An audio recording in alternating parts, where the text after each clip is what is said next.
start my presentation by telling an anecdote related to what you are seeing here. This is not a photograph, it's a drawing of a Danish biogas plant, which is a project in development. It's a group of farmers in the southern part of the island Zealand who are wanting to build a biogas plant which will be fed mostly with animal manure. And I think their primary motivation is to increase crop yield in the fields. So we used their project, which is in development, to test our tool, which is the subject of my presentation, to assess the construction cost, running costs, energy production, and income, and environmental performance as a sort of preliminary assessment. And we got some feedback from this group of farmers, and this feedback was, one point he made was that, why are you telling us to build a biogas plant with a capacity of 60,000 tons of substrate per year? Because we asked a consultant, and he said that the optimal size of a biogas plant is 250,000 tons per year. And I told him that, well, you don't have 250,000 tons per year. In fact, if you look then your geographic area, you have about 60,000 tons per year. So maybe you shouldn't build a very large biogas plant. So I think that the types and amounts of substrates available is going to be a running theme throughout this presentation. And by the way, I'm not trying to make fun of anyone, I'm just trying to really to make the point that although we in Denmark we produce quite good research in anaerobic digestion, also shown by the presentation from the Technical University of Denmark, but we are quite rusty in biogas planning since building new biogas plants has been at a standstill for more than a decade, and we are recently getting up to speed, so to speak, and it's official policy to multiply the gas production several times in the coming years. So the subject of this presentation, I will present a spreadsheet model developed to support feasibility studies on biogas projects and assess the economic and environmental consequences of choices you are going to make during the development of the project. That is, you exchange default values in the model with more project-specific information as you develop this when you develop the project. And I should also know that this is a work in progress, you can say.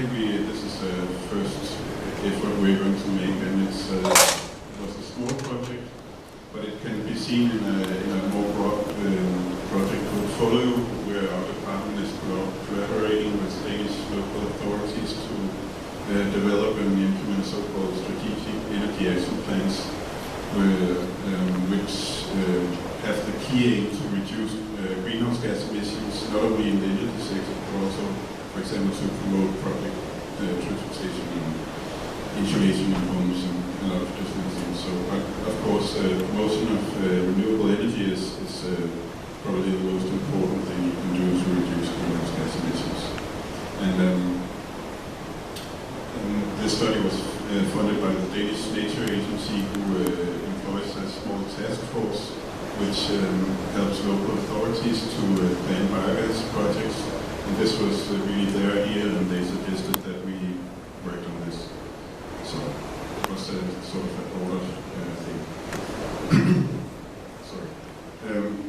The outline of the presentation, I will give a very brief history and status of biogas production in Denmark.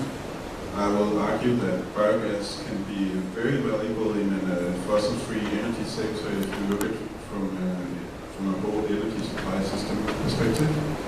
I will, of course, describe how we build a model in very brief terms, I would say. And I will give an example of application of the model. I should say that we have only used it as a way to deliver preliminary assessment on the biogas projects. We have not yet used it to further develop the project. objectives of the model itself, and I will, of course, finish up with some conclusions and maybe some perspectives and where we think that we could fruitfully develop the model and improve it, perhaps by using some modeling of the anaerobic digestion process itself, as we've been hearing about. Okay. So, for the timeline, in the 70s, the oil prices sparked a lot of activity, of course not only in Denmark, but this is the focus of my presentation. We started experimenting in small-scale, simple farm biogas plants. Of course, simultaneously we also started experimenting with wind power. Then later, the centralized biogas plant concept was introduced, where you draw in manures for several farms and also supplement this by more high-value organic substrates, organic waste of different types. But then, due to several factors, probably mostly a change in the incentives, but also that we were kind of running out of these high-value organic substrates from the industry. There was a pause. This graph here shows the time of the first centralized biogas plant. One plant was built, and then several plants were built. This is the year 2000, and then it has been steady until very recently. So we are now. Now maybe there will be a second wave of Danish centralized biogas plants. This is politically been agreed upon, and this is based on an energy strategy where biogas is one of the focus areas. You can say that there's a political target set that Denmark should be fossil fuel-free in the year 2050, and their strategy is based on a large report which used a sort of backcasting approach to first say, how could the energy supply system not become, but be fossil-free? What could that system look like? And how should we develop it to reach that target going from here to 2050? And one of their conclusions were that we should dramatically increase the production of biogas. And I will try to explain why later. So, how should we increase biogas production? Well, we should give the biogas sector more money for their products. So the biogas price was increased by about 50%, and also you implemented diversification. So that meaning that prior you only get subsidies to electricity derived from biogas, but now it was decided to also support biogas for use for transportation or upgrading to the natural gas heating network, or direct use in industrial plants, or even to heat the digesters themselves. So really all kinds of uses of biogas are now being supported.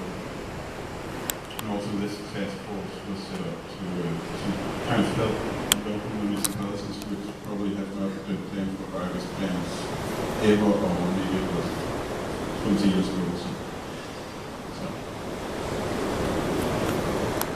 Okay, this is the map of Denmark, or it's two maps of Denmark. On the left side here you can see it shows the electricity system in Denmark in overall terms. You can see central power stations here, and also wind farms, offshore wind farms here. And you can also see that we export and import electricity to our neighboring countries. And this is a screen dump I made when it was time to hand in the presentation. If you are interested, you can go on this website and see how it looks like right now. But anyway, at the time of this screen dump, I don't think you can read these at all, but I would just say that the electricity consumption in the whole country was 4.2 gigawatts, of which the central power station delivered about 2 gigawatts. Local combined heat and power delivered much less, but wind turbines delivered 0.6 gigawatts. So already wind turbines are providing quite high amount of electricity in the country. And of course we can, wind power is not predictable at all, and we can help balancing that by importing electricity from our neighbors. However, since the energy strategy, I should also say it also it would like to increase the power from wind turbines quite a lot. So this problem will be a huge problem in the future. So the point is that we are going to have a problem because we have no kind of storage facility here in our electricity grid, of course, but we have that in our other major energy transport system, that is the natural gas grid. Here we have 2 storage facilities. It is not bottles, it's rather some geological formations which we can pump several months worth of gas into, and so it's in energy management terms, it's practically unlimited supply that we have in those facilities. So in 2050 we cannot have natural gas in this network, right? But we can use this huge investment to distribute and store our biogas and other renewable gases. So you might, so not only does biogas have a value in itself being renewable gas, but it can assist the other, probably even more important, renewable source, wind power, and help actually make it possible to have this large expansion of wind power.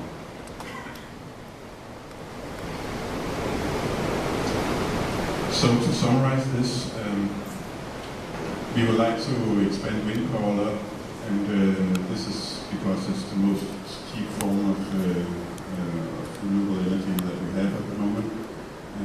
I think that we are now approaching the 10 megawatt capacity for the largest wind turbines available now, so even one wind turbine can provide a lot of power. You may consider that the total consumption in Denmark was 4.2 gigawatts at that time, so 8 megawatts for one turbine is a lot. The challenge is, of course, that wind power is fluctuating, but biogas fueled by gas engines may be an important tool to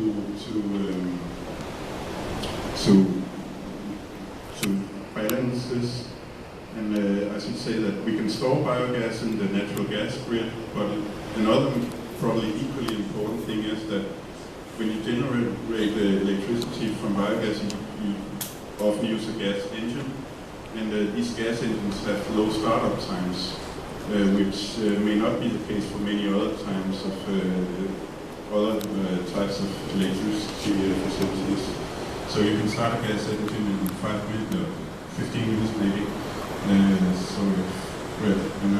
So you have these kind of small but flexible units that you can turn on and turn off according to demand of electricity. Okay, so on to this model, which is the subject. Our aim of the model was to have a planning tool. The model was developed from practical experience, so none of us have a great theoretical understanding of anaerobic digestion, but we have some experience actually planning a biogas plant from the first preliminary studies, and providing environmental assessments and financial assessments.